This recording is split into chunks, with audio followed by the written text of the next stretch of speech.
Milieu aquatique à importance non moins négligeable pour l'homme et la nature, les zones humides aujourd'hui constituent des réservoirs ayant beaucoup de potentialités, soit des réceptacles d'eau naturelle et ont beaucoup de fonctions et bien sûr écosystémiques. Aujourd'hui, face à la poussée démographique et surtout à la pression qu'exerce l'homme sur ces ressources qui sont parfois mal exploitées, mal utilisées, quel espoir pour donc la planète. La communauté internationale va célébrer le 2 prochain la journée mondiale des zones humides qui célèbre aussi la convention de Ramsar. Il sera question sur ce plateau de revenir également sur cette préservation, faire le point sur donc la préservation des zones humides au Bénin, mais surtout insister sur la particularité de la célébration de cette année, bien sûr zones humides et l'eau, sans oublier qu'on fera juste et bien sûr un clin d'œil sur les différentes activités pour donc célébrer la journée des zones humides au Bénin le mardi prochain. Tout ceci avec un acteur et bien sûr avec des questions écologiques au Bénin, directeur de BIS ONG. Il est également le directeur de Pro Environnement, la plateforme des OLC, militante pour l'environnement au Bénin. Monsieur Massimin Tchondo, bonjour. Bonjour Corneille. Merci une fois encore d'avoir accepté notre invitation. C'est un plaisir. Ah oui, parce que la distance elle est longue, qui est votre nouveau pour Glodjibé. Voilà, merci beaucoup. Alors, à l'entame de cette émission, aujourd'hui, quand on parle de zones humides, oui, on sait que c'est des milieux occupés temporairement ou permanemment par l'eau. Exactement. C'est cela. Oui, ce terme, c'est les anglophones qui le disent si bien. Ils appellent les zones humides wetlands. Okay. Donc, une zone qui est humide. Okay. C'est la définition que, sinon l'interprétation, la compréhension que nous devons tous avoir, que la zone humide, c'est tout territoire qui contient temporairement ou permanemment de l'eau. Que ce territoire soit artificiel ou naturel, mais dès qu'il y a, nous avons pendant un temps ou tout le temps de l'eau et qui crée un écosystème où il y a la vie, c'est une des zones humides. D'accord. Oui. Alors, la communauté internationale a pensé donc consacrer une journée, même si la préservation, les questions liées aux zones humides, c'est pratiquement tous les jours, il faut penser aux zones humides, il faut la préservation, mais la communauté internationale a décidé particulièrement de consacrer 2 février bien, aux zones humides. Pourquoi concrètement? Parce que vous savez, déjà même à l'origine, l'idée était venue à la Convention de protéger les zones humides comme habitat des oiseaux. C'était ça. Puisque les zones humides en elles-mêmes constituent le véritable habitat des oiseaux qui sont inféodés à l'eau. C'est par la suite que ça s'est prolongé pour être zones humides d'importance internationale pour la conservation, non pas seulement des oiseaux, mais de toute la faune et de la flore qui est. On s'est rendu compte, au fait, que les zones humides que nous appelons vulgairement territoires impropres à l'habitation, dans le temps, nous l'avons toujours considéré comme des zones dangereuses, comme des zones inutiles. C'est pourquoi il y a un adage en fond qui disait que c'est-à-dire qu'on devrait combler les zones humides. Ok, c'est une erreur. C'est une erreur fatale. On va en parler tout à l'heure. Quelles sont les fonctions des zones humides qui permettent la vie dont nous dépendons tous, surtout en Afrique.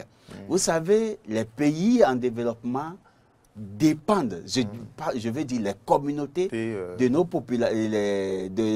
des pays en voie de développement dépendent directement et d'une manière très forte des ressources des zones humides. Leur survie dépend des ressources de nos zones humides. Donc c'est une erreur de dire qu'on va polluer nos zones humides, qu'on va combler nos zones humides, qu'on va fermer nos zones humides. C'est pourquoi la communauté internationale a dit, levons-nous, travaillons ensemble. Maintenant que nous connaissons les fonctions, l'importance de ces zones humides, travaillons à leur conservation. C'est pour cela que la convention a été signée le 2 février 1971 dans la ville iranienne de Ramsar. Donc cette année, la convention fête ses 50 ans et c'est l'occasion de se retrouver encore et de dire quel a été le chemin parcouru en 50 ans. Les zones humides du monde ont-elles régressé ou augmenté?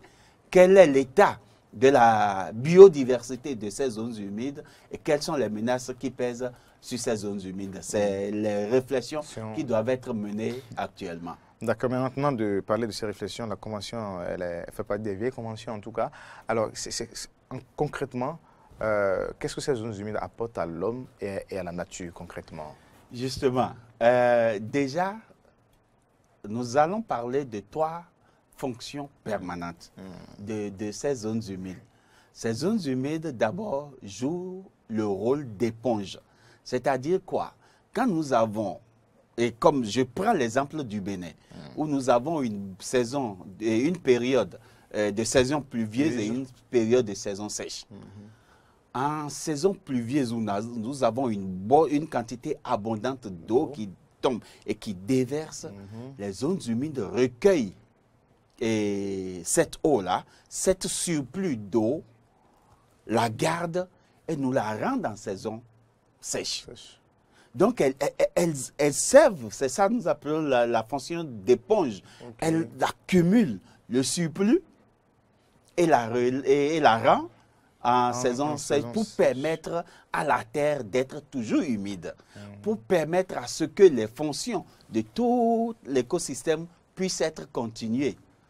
Nous avons aussi la fonction, bon, nous, on la compare à la fonction des reins de l'homme, parce que, vous savez, tout ce qui est charrié par les eaux d'écoulement, quand ça arrive au niveau des zones humides, c'est les zones humides qui traitent.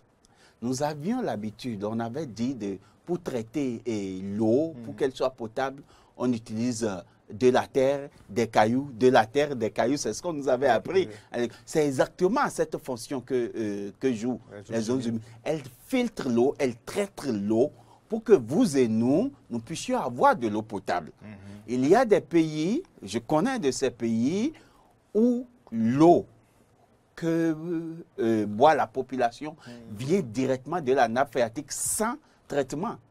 Parce qu'ils font confiance à leurs zones humides qui traitent si bien. Et c'est la meilleure méthode de traitement possible de l'eau, c'est la terre. Donc les zones humides traitent l'eau. C'est grâce aux zones humides que nous avons l'eau à boire.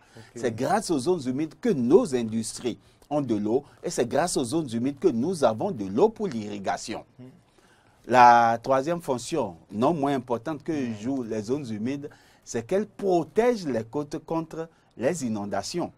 Puisque en recueillant l'eau, elles permettent à ce que le surplus soit contrôlé et qu'il n'y ait pas un flux, sinon un flot massif qui va dans les villes et autres là. C'est ça les fonctions principales des zones humides, sans maintenant dire tout ce qu'elles apportent à nous. Prenez par exemple la biodiversité des zones humides. Dans nos communautés, le petit gibier des zones humides, c'est de ça que vivent les populations. Quand vous prenez par exemple l'Ouémé, il y a une grande partie de la population de la vallée de l'Ouémé qui fait de l'agriculture de contre-saison. Parce que dès qu'il y a la crue, à la décrue, le limon qui est déposé est tellement si riche qu'ils n'ont pas besoin d'engrais. Donc c'est ça la fonction des zones humides. Nos populations dépendent de manière très forte de ces zones humides, d'où l'importance de leur préservation. D'accord, donc les zones humides et leur richesse, enfin les fonctions écosystémiques, leur richesse aussi, qui constitue de la nourriture pour l'homme aussi, l'alimentation, la diversité. La grande partie de la nourriture de nos populations provient de ces zones humides. La grande partie des médicaments, la manière dont nous nous traitons par les tisanes, proviennent des zones humides. En fait, les zones humides constituent le socle sur lequel nous sommes. Sans ces zones humides, c'est que le territoire sera tellement sec qu'il n'y aura pas de vie. Et qui dit pas d'eau, pas de vie, nous le disons simplement. Donc, ces zones humides constituent la vie même. Je dirais, puisque c'est de cela que dépend, nous, notre vie, et que dépend la vie même des animaux. D'accord, encore que la planète est constituée plus de zones humides, plus d'eau. Évidemment, puisque la majeure partie, oui. Alors, donc, il était nécessaire qu'on puisse s'y pencher et qu'on puisse attirer l'attention des uns et des autres sur la nécessité de protéger ces zones humides. D'accord. Mais aujourd'hui, quelles sont les pressions sur ces zones humides en train de faire le point en 50 ans de préservation? Quelles sont les pressions aujourd'hui? Malheureusement, dangers, voilà. malheureusement, en 50 ans disons, en 50 ans de lobby, de plaidoyer, les zones humides ont fortement régressé de par le monde. Les zones humides ont fortement régressé de par le monde. Et la première menace, c'est l'urbanisation. C'est l'urbanisation. Et parce qu'avec la poussée démographique, on a besoin d'abris, on a besoin de plus d'immeubles, on a besoin d'infrastructures routières, etc., etc. Donc l'urbanisation, le développement a eu un impact formidable sur les zones humides. Toujours, à cause de la poussée démographique, on a besoin de nourrir tout ce beau monde. Et pour nourrir, quel est le meilleur endroit? Sinon là où nous avons l'eau. Donc c'est ça aussi, l'agriculture intensive a contribué fortement à réduire la superficie des zones humides parce qu'on comble pour pouvoir avoir des terres cultivables. Et maintenant, nous avons tout ce qu'il y a comme développement à constituer aussi, à polluer ces plans d'eau. Donc, ce sont les principales menaces qui pèsent sur les zones humides, et sans parler des menaces directes, les pollutions, les prélèvements d'eau incontrôlés, etc. Donc, on voit encore une fois l'homme au cœur de tout ceci, hein. Moi, j'ai l'habitude de dire que l'homme est ce prédateur qui ne pense pas à son lendemain. Parce que depuis longtemps, les zones humides ont prospéré, mais il a fallu que nous pensions à notre développement et que nous ne pensions qu'à prendre sans remettre. C'est maintenant que certains pays, que j'aime bien citer comme les Pays-Bas, se sont rendus compte de l'importance des zones humides et développent maintenant des projets de retour à la nature. Mais vous imaginez, avoir des projets de retour à la nature coûte 5 fois plus cher que de conserver seulement la nature. C'est-à-dire les pays, eux-mêmes, ils ont l'habitude de le dire, que quand ils viennent au Bénin, ils ont l'impression qu'ils sont chez eux. Parce que les Pays-Bas étaient comme une grande zone humide, comme une bonne partie de Cotonou, comme une bonne partie de l'Ouémé. Mais eux, en tant que pays développeur et voudrant faire le commerce à tout prix, l'agriculture, ils ont pratiquement tout comblé. Ils ont pratiquement tout comblé. Et là, maintenant, ils sont l'un des pays les plus menacés par les changements climatiques. Alors, ils ont compris et ils ont développé d'énormes projets de retour à la nature. Et ils ont dit qu'ils doivent avoir maintenant de la nature. La priorité maintenant chez eux, c'est place à la nature. Mais dites-vous bien, les scientifiques l'ont dit, ça coûte 5 fois plus cher que de maintenant penser à dire conservons-le. D'où la nécessité de penser au développement que nous voulons dans nos zones humides. Avons-nous toujours besoin de ces grandes infrastructures grises avec du béton un peu partout dans nos zones humides? Avons-nous pensé à cela? J'ai dit, si d'autres ont déjà fait l'expérience, à nous d'en apprendre et de savoir que reconstituer la nature est tellement cher que je ne crois pas que nous, on puisse se le permettre, alors qu'on peut actuellement se permettre de conserver la nature. D'accord. Mais chez nous, qu'est-ce qui est fait concrètement en 50 ans, par exemple, puisque le Bénin est signataire aussi de cette convention? Oui, le Bénin est parti à la convention de Ramsar depuis le 4 janvier 2000. Et en allant, nous étions partis avec les 2 sites Ramsar du littoral, c'est-à-dire le site Ramsar 1018, Lac Nokoué, Lagune de Porto-Novo, Basse-Vallée de l'Ouémé, et le site Ramsar 1017, composé de la Basse-Vallée du Koufo, Lagune côtière, Chenal-Laro et Lac Aémé. Ensuite, nous avons proposé le site de la rivière Pandiari avec le parc Pandiari et le site du W avec le parc du W. Donc actuellement, nous avons 5 sites Ramsar.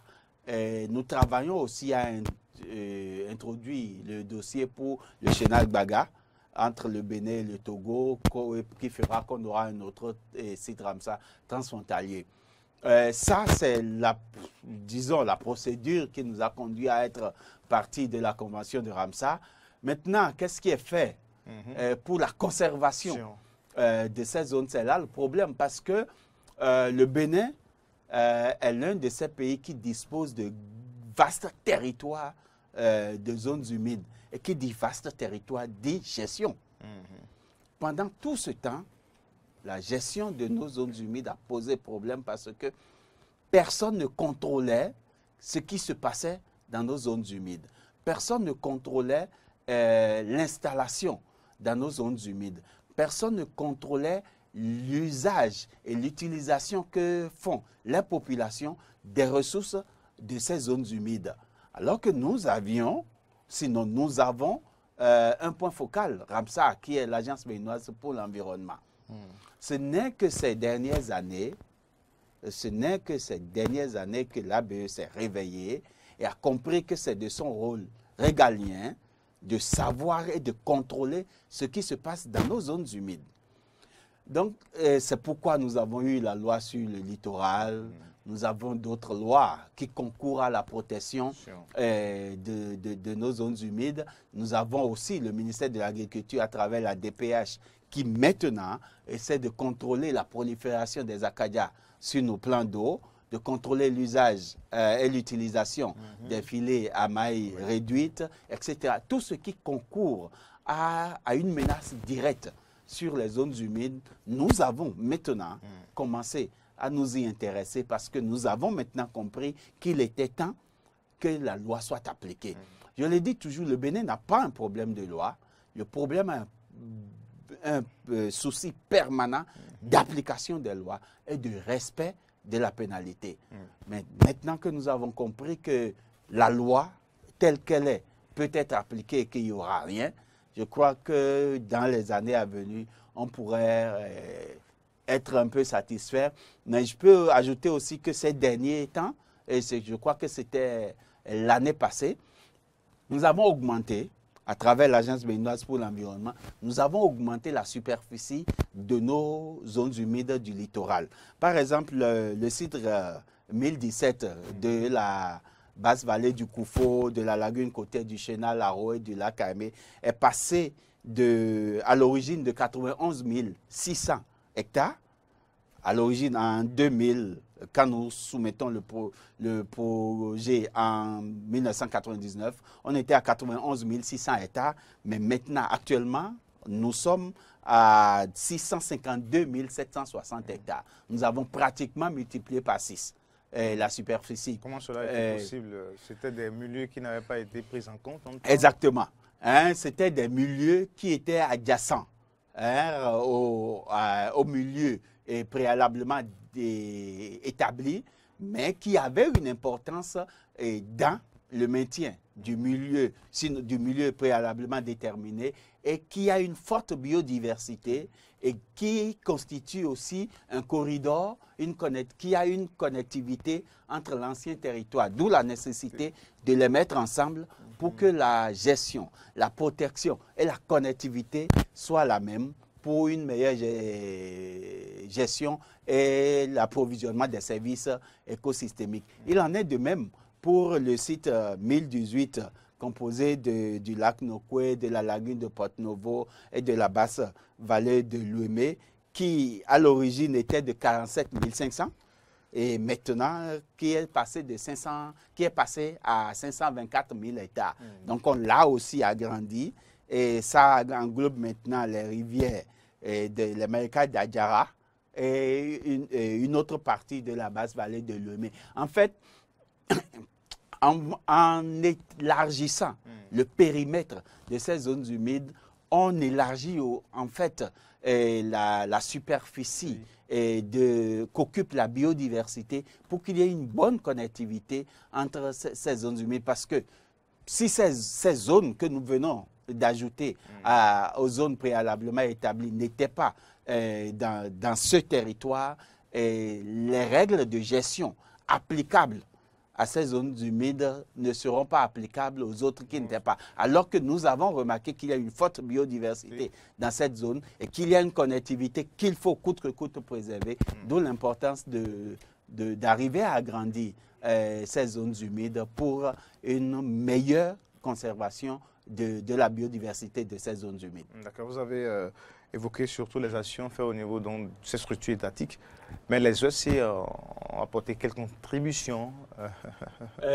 Oui, les OSC y contribuent fortement parce que vous n'êtes pas sans savoir que c'est les ONG qui sont sur le terrain, qui sont au contact des populations et qui accompagnent les élus locaux pour la gestion de ces territoires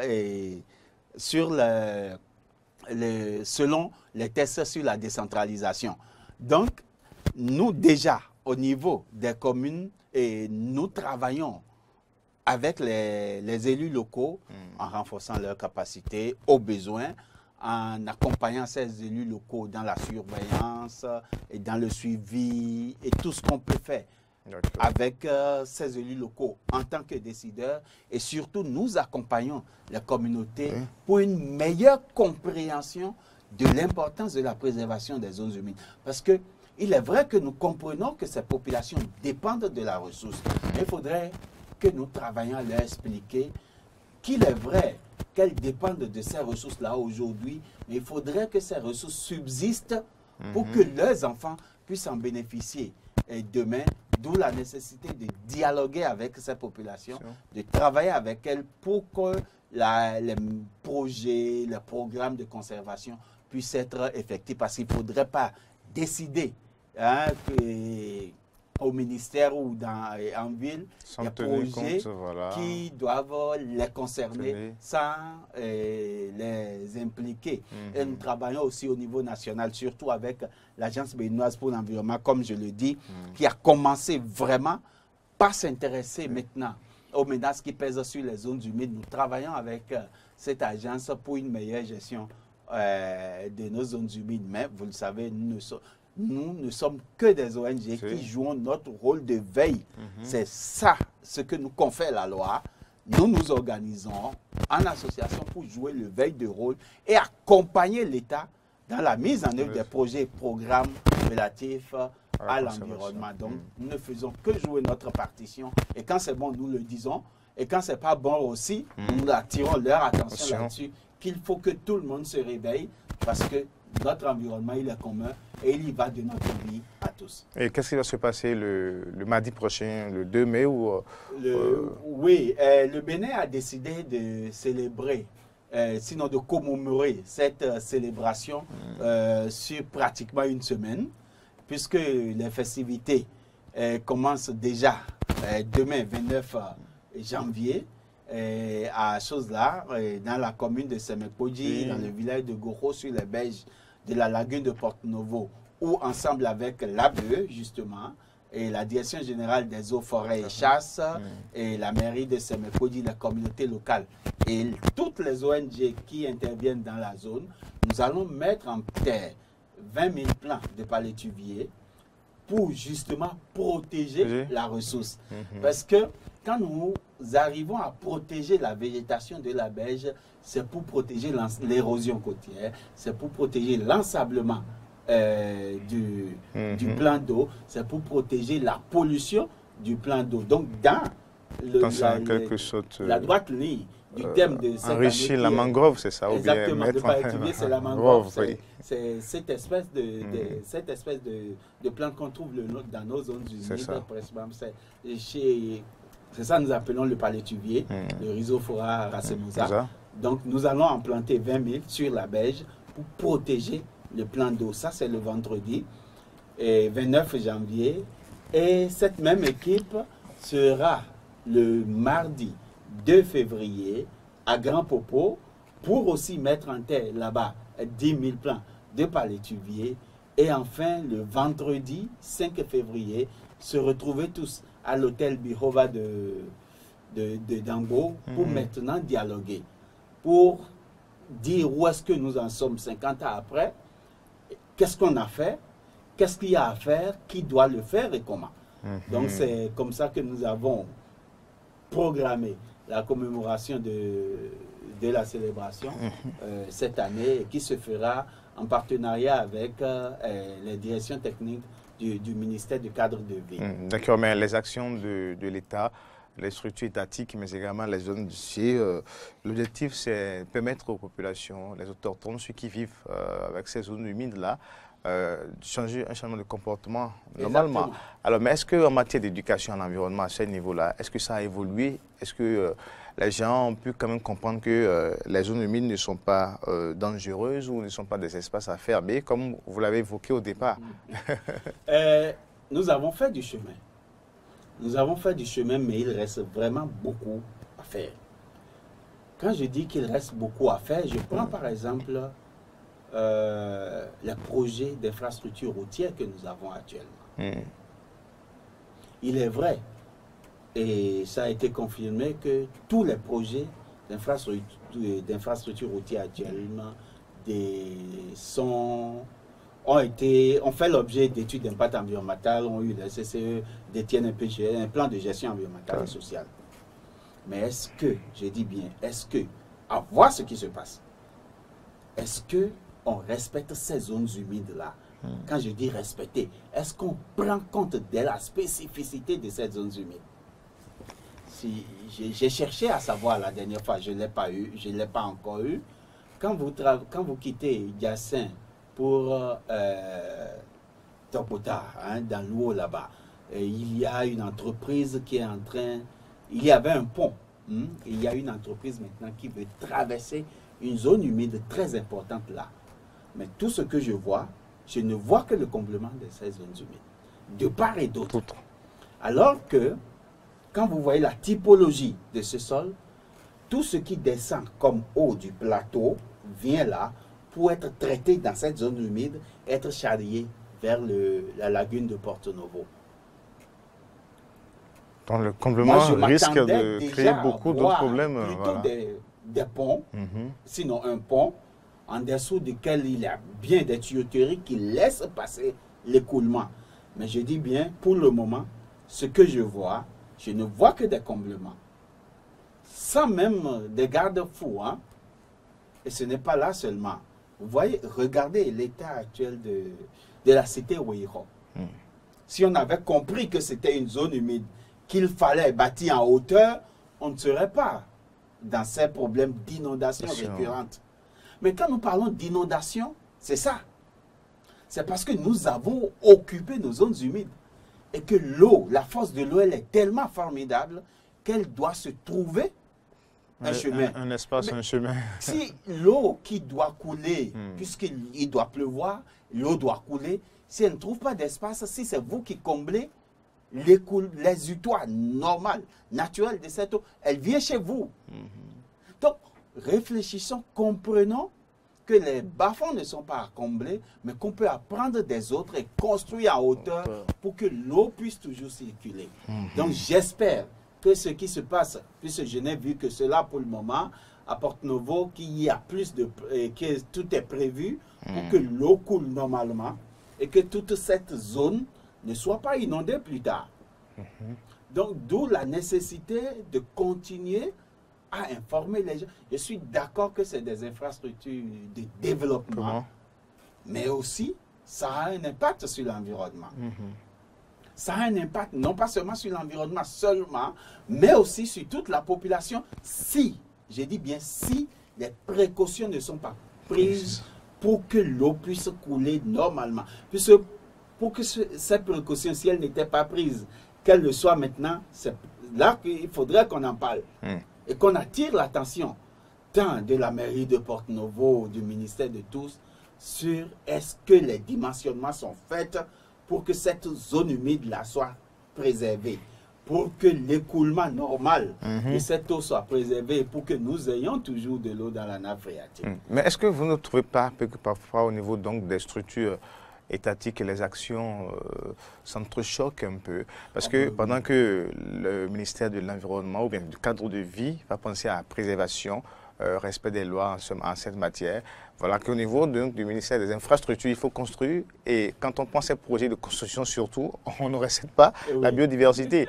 Il y a eu le cas de Zivier qu'on avait soulevé la dernière fois. Voilà qu'un autre ministère travaille pour qu'il y ait conservation avec les ONG. Voilà un autre ministère qui est chargé des infrastructures. Et on trace. Et puis le cas que vous avez soulevé tout à l'heure. Est-ce que finalement, il n'y a pas de concertation dans les politiques développées au niveau du ministère? Nous ne sommes pas à ce niveau d'information. Mais nous, d'après ce que nous voyons, nous dirons non. D'après ce que nous voyons, nous dirons qu'il n'y a pas de synergie entre les différents ministères sectoriels pour que la pensée du gouvernement soit unique sur le terrain. Parce que vous le dites si bien, c'est la rupture même qui a mis le ministère du cadre de vie et du développement durable. Donc, ça voudrait dire que c'est important pour le président de la République.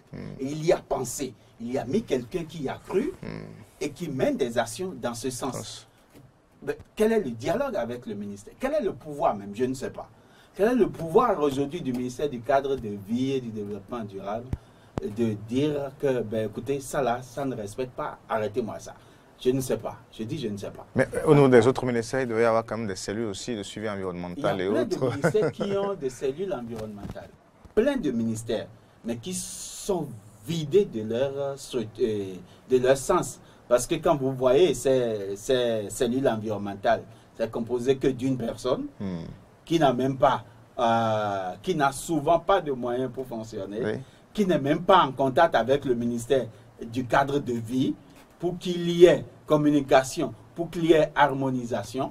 Bon, de toute façon, depuis un certain temps, il y a un programme, le projet de renforcement des capacités, conduit par IBILA, qui essaie de penser la plaie, qui essaie de ramener le fonctionnement de ces services, de ces cellules environnementales, pour que tout au moins, qu'il y ait une synergie de pensée environnementale pour que cela puisse s'appliquer sur le terrain. Ils y ont mis vraiment de l'énergie et ça a été avec l'accompagnement du ministre du cadre de vie. Donc j'espère que cette fois-ci et que dans les jours à venir, on verra dans les ministères des cellules environnementales fonctionnelles qui sont consultées chaque fois qu'il y a des projets et programmes dans ces ministères qui ont des pans environnement dans la structuration ou la mise en œuvre de ces programmes. On espère, mais attendons de voir. On en parlera forcément sur un autre plateau, pourquoi pas, l'administration béninoise face aux défis environnementaux, quelle synergie d'action au niveau donc des structures étatiques. Nous allons en parler, ça nous inspire un autre thème sur ce plateau. Merci à vous, Monsieur Yondo. Alors, juste en guise de conclusion, un mot à l'endroit donc de tous ceux qui nous suivent aujourd'hui pour ce qui est de la préservation des zones humides et de l'environnement surtout. Le premier, c'est à l'endroit de nos communautés, parce que les zones humides et l'eau. L'eau est vitale pour la fonction, pour le bon fonctionnement de nos zones humides. Donc nous devrions, pour notre bien-être, notre propre bien-être, penser à limiter la pollution de nos zones humides, penser à limiter le comblement de nos zones humides, puisque de ces zones humides dépend notre survie. Nous avons du poisson, nous avons du crabe, nous avons tout ce qu'on peut avoir de ces zones humides. Il est important que nous puissions les préserver. Il en est de même pour nos élus locaux. Il est de leur responsabilité de travailler avec le ministère du cadre de vie et les autres ministères concernés à la préservation de ces zones humides, à éduquer nos populations pour une bonne gestion de ces zones humides.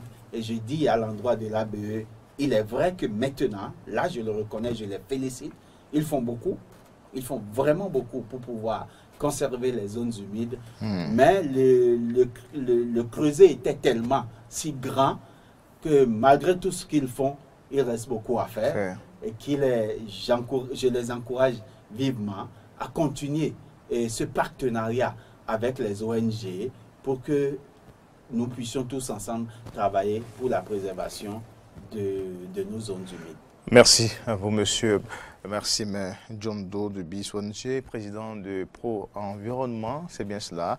Les OSC militantes pour l'environnement au Bénin. Les zones humides, et bien sûr, contribuent beaucoup au suivi de l'homme et de la nature. Elles ont plusieurs rôles écosystémiques. Vous avez insisté sur le rôle d'éponge, d'épuration, protection des côtes et surtout en matière de diversité biologique, l'alimentation pour l'homme. Les menaces, première menace, l'urbanisation, ensuite l'agriculture intensive et les pollutions diverses. Vous avez donc invité les uns et les autres, surtout les structures étatiques, les communautés autochtones, à une bonne conservation de ces zones humides qui seront célébrées mardi prochain, 2 mai. 2 février, plusieurs activités sont programmées au Bénin et bien sûr, surtout en matière d'éducation environnementale, la mise en terre des plants de mangroves dans beaucoup de zones aujourd'hui exposées. Merci à vous, M. John Doe. Merci à vous également d'avoir suivi ce plateau environnement sur Matin d'Éden.